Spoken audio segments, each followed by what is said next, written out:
Hey everyone, and welcome to the All It Takes Is a Goal podcast, the best place in the entire world, including all of Canada, to learn how to build new thoughts, new actions, and new results.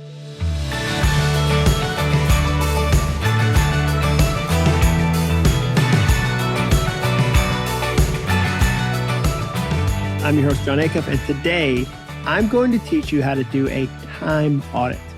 If you feel like you have more to do than there are hours in the day, you are going to love this episode. And if right now you're playing me on like 1.5 speed, you're probably very busy.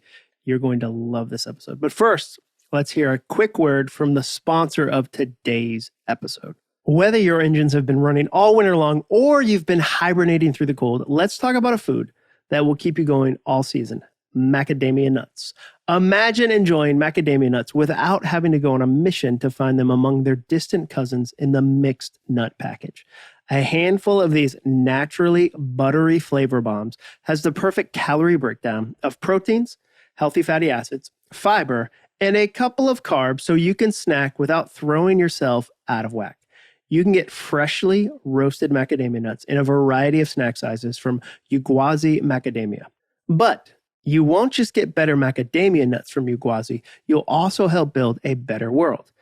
Yuguazi means knowledge in Zulu because this isn't just another nut brand. Yuguazi is a nonprofit whose primary mission is providing quality and affordable college education to African students. Yuguazi doesn't just give a percentage of profits to charity.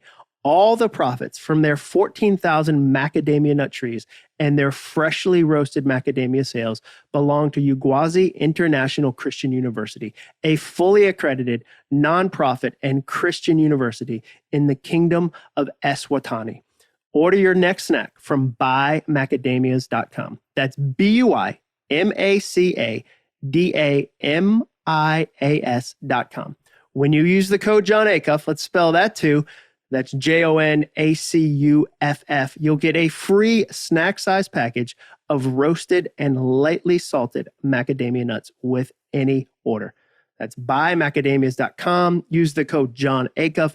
You can help build a better world while enjoying a healthy yet tasty snack of Yuguazi macadamia nuts. All right, let's jump in. In last week's episode, I told you about actions. Remember, we're in the middle of a multi-parter, a special 3-part episode, even though there's 4 things I'm talking about. But there are 4 parts to a goal. Goals are difficult. They're hard to accomplish, but they're not that complex. Goals always have 4 parts. Number 1, results. What are the results? What you want to accomplish. The results are your finish line. The second part of a goal are actions. The actions you're going to do to actually complete the results. Third part is the time. You could call it a deadline. You could call it hours. You could say this is about my calendar, but it's the time you're going to invest. And the fourth part of a goal is the motivation. You could say fuel, fire, passion, drive, your why. You can use a million different words, but it's what drives you across the finish line. If your goal has those 4 things, chances are you're going to be successful. If those 4 things are in motion, if you're being deliberate about your results, your actions, your time, your motivation, you're going to finish your goal. You're going to accomplish that thing. Now, last week, we did a deep dive into actions. I taught you how to build an action tracker, a really simple tool. If you haven't listened to that episode, definitely check it out. And don't worry, you don't have to have listened to that episode to enjoy and benefit from this week's episode. Today, we're going to discuss that third and final component, our time. Now, wait a second. Wait. What about motivation? Are we going to cover that? If that's the 4th step, how is this a 3-part series? This feels like terrible math. Well, the good news is I actually already did that episode. I have a whole episode on how to build what I call a motivation portfolio.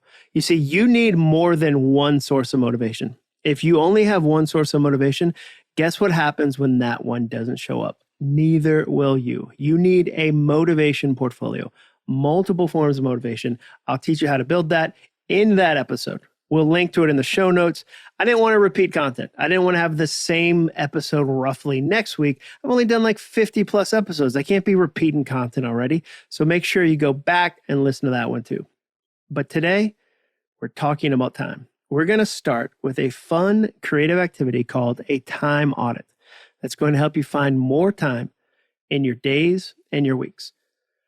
Now, my day today started at 4:55 a.m. for me. That's early. I usually get up around 6 o'clock, maybe 6:05 if I'm feeling a little frisky, if I'm treating myself. But 4:55 is pretty early. I had a sound check for an international event at 5:45 a.m. It was virtual, obviously. I'm in Franklin, Tennessee, where I live, which is just outside of Nashville.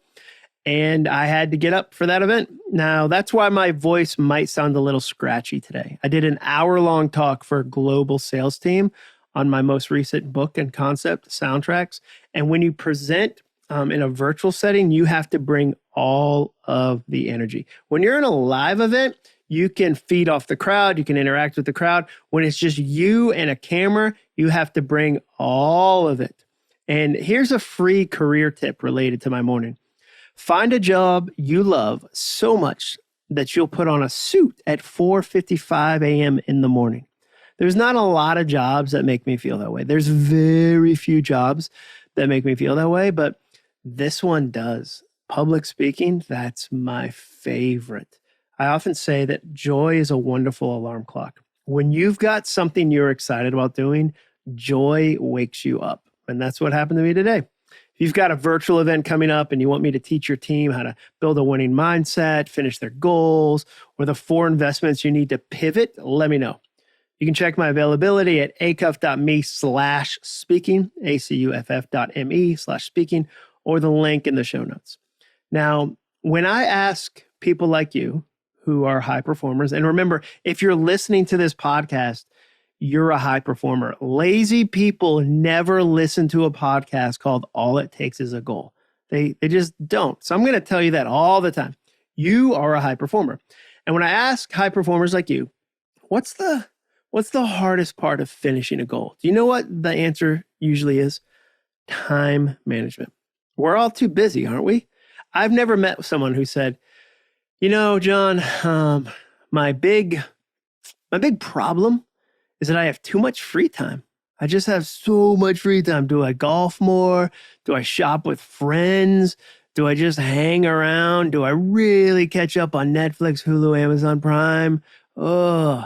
No one ever tells me their challenge is free time. No, the challenge is that when you attempt a goal, and it could be a health goal, a financial goal, a side hustle goal, a work goal, etc., you quickly learn how many different steps even the simplest task takes. Let's say that you need to launch a small website. That doesn't sound so hard, right? You see commercials on TV about people doing that all the time. Surely I can do that. But then you realize you have to, 1, come up with a good URL. Number 2, make sure the URL isn't taken. Number 3, register the URL. Number 4, find a good host. Number 5, find a designer to help you with the look and feel. Number 6, develop your own sitemap. Number 7, write all the copy for all the pages. Number 8, create email accounts that will handle incoming messages. Number 9, hire a developer to build the site. Number 10, launch the site. In about 30 seconds, I was able to come up with 10 tasks. And the reality is that for each of those tasks, there's at least 10 subtasks under it. So it's easy to see why time management is such a hot issue.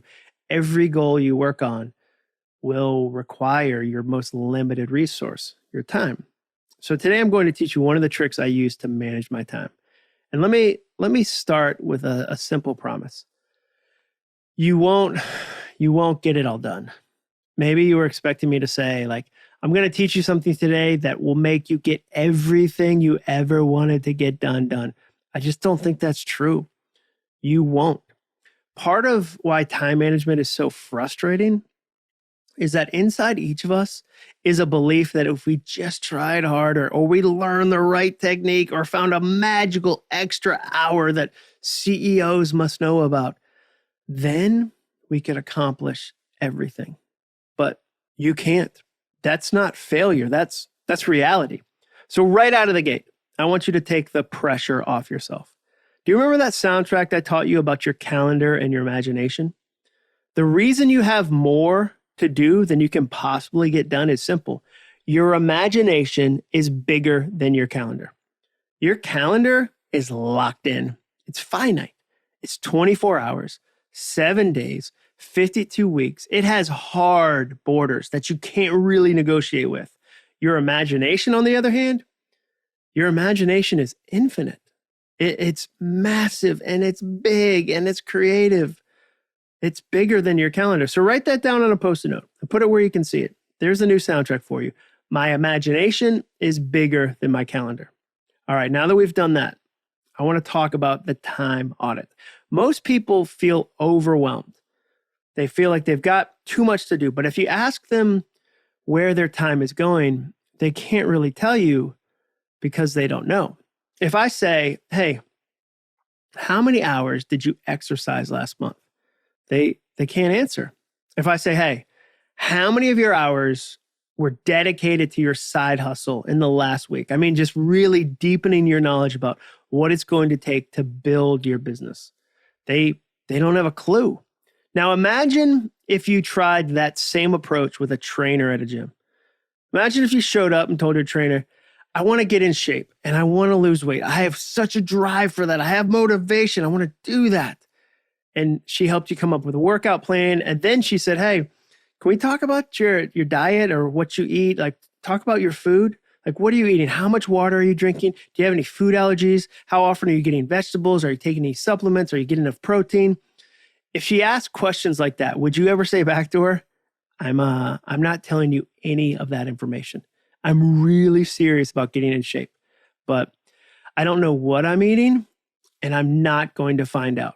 Same with finances. If you had a financial goal and you hired a financial advisor, somebody to help you with your money, and you came into the office and they said, okay, well, let's talk about your budget. Let's talk about your debt. Let's talk about your credit cards. Let's talk about your 401k. Let's talk about all these numbers. And you're like, no.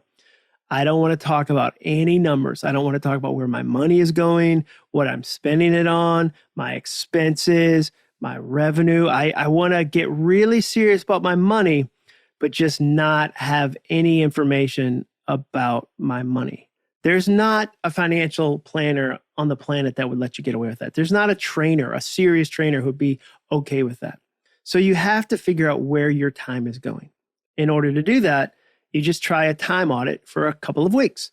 I like to do it for 2 weeks as a test because 1 week is too small of a time frame.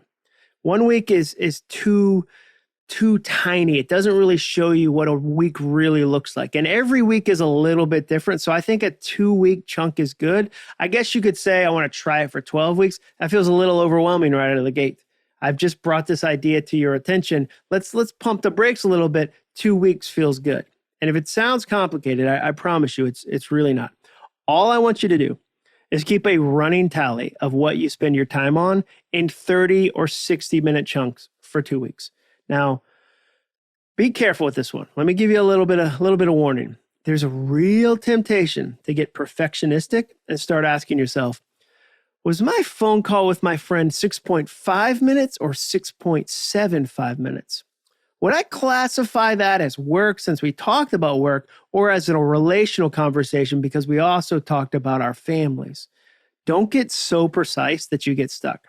I find that 30 to 60-minute chunks work fine. Also, make sure you track the weekends too. Those count, especially since a lot of great goal activity can happen on a Saturday or a Sunday. Again, it doesn't have to be perfect. On any given day, it might look like this. Monday, I spent 30 minutes on email. Monday, I spent 30 minutes on wrangling my kids for breakfast, 30 minutes on exercise, 60 minutes on making meals, 60 minutes of watching TV, 30 minutes of getting dressed in the morning and getting ready for bed at night, and 7 hours of sleep. We're talking 10, 11, 12, maybe data points. I coached someone once and he got so specific that he was able to tell me how many hours he spent dating each week. It was 3 hours, by the way. He averaged 3 hours of dating per week. I don't really know if that's a good number or not. It felt like a good number to me, but I don't really have a whole lot to measure that on. Even if you're great at managing your time, you're going to be surprised. You will be surprised at where you are really spending it. Once you have the data, you can then ask yourself, okay, how do I feel about this? Is the time going to the things that matter most? Am I coasting on some things? Am I not applying myself in some areas? Another way to do this exercise is to get a ballpark on what certain activities are costing you. Since joining Twitter in 2008, for instance, I've tweeted 80,000 times. Each tweet takes me on average, let's say 90 seconds to write, review, and interact with. That's 120,000 minutes, which is 2,000 hours or 83 days. But when you break it into 8-hour days, like a work day, it's even crazier. I've spent 258-hour days using Twitter. 250. Imagine if your boss is like, hey, you know what? We want to send you on a paid vacation for 250 days. That would be a dream, right? 258-hour days. That's what I've spent using Twitter. That is staggering. I honestly had no idea that things were like that until I started to pay attention. One of the amazing things that happens when you do a time audit is that you get to see if your calendar matches your vision. Let's say you have an exercise goal this year. You want to run a 10K. That's awesome. Now, take out your calendar and see if it matches your vision. Are the hours and activities you're doing helping you achieve your goals? Or have some distractions snuck into your schedule? For example, when I saw that I was spending 8 hours a week on Twitter, I could immediately see that my calendar wasn't lining up with my vision. I had veered away from my purpose and I had to get back on track. I can't tell you at the end of a week, so busy, so slammed, didn't have time to work on my book or like do CrossFit or whatever. I was just so busy. And I also spent 8 hours on Twitter. That's crazy to me. That calendar doesn't match my vision. Now, the opportunities you face will change and grow and evolve over time in unexpected ways. But it's always good to check in with your vision to see if you're still headed in the right direction. And the calendar gives you a great chance to do that. A time audit gives you a great chance to do that too. Another benefit of this exercise is when you connect your hours to money if you have a side hustle goal. This is the easiest way to get an honest sense of what you're making. For example, I made $469.91 in advertising in my first 30 days focusing on YouTube. That's great. I'm grateful for that. But let's really look at that time for a minute. Let's really go behind the curtain and see what's going on in Oz, if you will. Each video took me about 90 minutes to make. That means it took me 97.5 hours to make $469.91. That breaks down to $4.81 an hour. The minimum wage where I live in Nashville is $7.25 per hour. I made a lot less per hour than minimum wage, which, to be honest with you, that is not fantastic. That's one of the reasons I paused my YouTube channel. I'm not doing a whole ton on YouTube right now. I'm doing way more on podcasts. Like, this is my jam. I love podcasting. YouTube, it was a terrible combination of things where I'm not good at it, I don't enjoy it, and it doesn't make money. If you ever bump into something that you don't enjoy, that you're not good at, and it doesn't make money, those are 3 strikes right there. Be real careful about that. So you get specific. You figure out, okay, where's my time going? How much is it costing me? What am I actually earning? Maybe that's one of the questions. And then to really take control of it, compare planned to actual. Each day, spend a few minutes planning what you'll do tomorrow. The next day, before you go to bed, go back through your calendar and see how you actually spent your hours.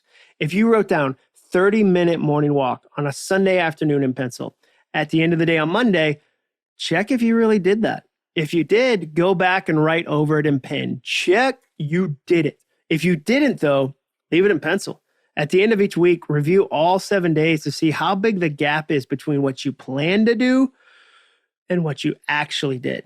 Is there a lot of pencil? Did you not accomplish 90% of what you planned? What would it take for next week to have a little bit more pen? Now, this is a fun, simple activity that will reveal some areas of your life that might require more realistic expectations, more planning, or more focus. Now, we figured out where our time has been going. You do a time audit, you look at the 2 weeks and you go, okay, so now what? Now what do I do? Now we get serious about the actions that matter most. Remember, in our last episode, we talked about actions. That's my goal for you, is I want to help you create amazing soundtracks, my phrase for repetitive thoughts, that turn into actions, that turn into results. That's always what happens with goals. Your thoughts become your actions, become your results. So we've got some actions that we want to do. Now, there's a problem, and here's the problem. Most goals are optimistic lies. I hate to step on toes, especially this time of year, but it's true. Most goals are optimistic lies, but we believe we will do them and we declare our intentions with gusto. We will run. We will write a book. We will build a business. We will lose the weight. We will eat better, sleep more, and 1,000 other noble things that we declare. But unless we take out our calendars and schedule the actions that matter, they will never happen. Fortunately, time is the easiest factor to deal with when it comes to finishing goals. We've had the same calendar for more than 700 years. No new days or hours have been invented. It's a fixed number. All you have to do is answer 3 simple questions. Question number 1, what day will I work on my goal? Question number 2, what hour will I work on my goal? And question number 3, where will I work on my goal? The first 2 questions are obvious. You need to write down something like, on Monday, May 5th, from 10 a.m. to 10:30 a.m., I will exercise. The third question is a little surprising. Why do we need to ask, where will I work on my goal? Why does where matter? Well, in a study by Peter Gallitzer from the University of Constance, Germany, 2 groups of students were asked to work on essays over the holiday break. One group was told to write down when and where they would work on the essays. The other group was not given this instruction. At the end of the experiment, 32% of the students who did not make a plan had completed their essays. Guess what percent of students who had come up with a plan finished? 71%. That's twice as many. All they did was write down when and where. Adding where you'll do the work adds another layer of detail that makes it even easier to accomplish your goal. Get specific. My home is a terrible answer. I want my home office in the red chair. The coffee shop, it's a little bit vague too. I want the second floor of the coffee shop in the chair that makes me sit up straight. Take out your calendar and the actions, if you came up with any actions, and start to connect them. Looking ahead the next 7 to 14 days, give every action a date, a time, and a location. Planning your time is the only way to turn optimistic lies into finished goals. Now, keep in mind, you don't have to plot every single action onto your calendar. For some actions, use an end-of-day deadline. For example, if one of your actions, one of your goals is to drink 64 ounces of water a day, you wouldn't write down on your calendar, drink 8 ounces of water on Tuesday from 11 a.m. to 11:09 a.m. in the kitchen. Who has time to plan their week that precisely? You're not a machine. Real lives are way messier than that.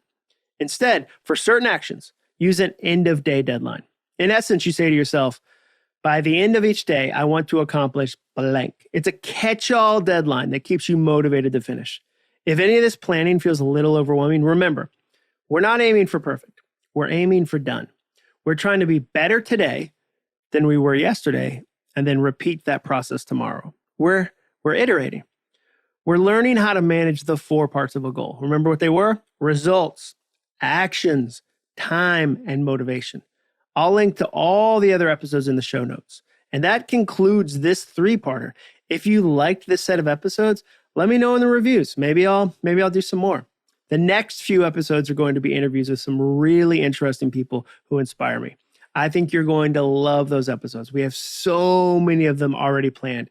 We are hustling on this, and I have people helping me with it. I think it's going to be really fun. The first year of the podcast was kind of an experiment. Like, let's see if we want to do a podcast. And now I'm like, we want to do a podcast. So I'm so excited that you listened. Thanks for listening today. And big thank you for reviewing my podcast. A podcast about goals should have a goal when it comes to reviews, and our goal is 1,000 reviews. Every review brings us one step closer to achieving that. So thank you. Please make sure you subscribe or follow or whatever it is the kids are saying so you don't miss another episode. Last but not least, big thank you once again to our sponsor, Uguazi Macadamia. Visit buymacadamias.com and use the code Jon Acuff to get a free snack size package of roasted and lightly salted macadamia nuts with any order. That's it for this week. I'll see you next Monday. And remember, all it takes is a goal.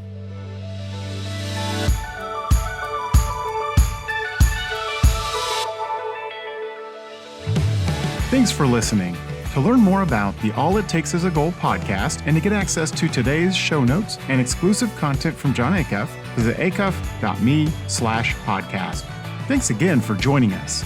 Be sure to tune in next week for another episode of the All It Takes Is a Goal podcast.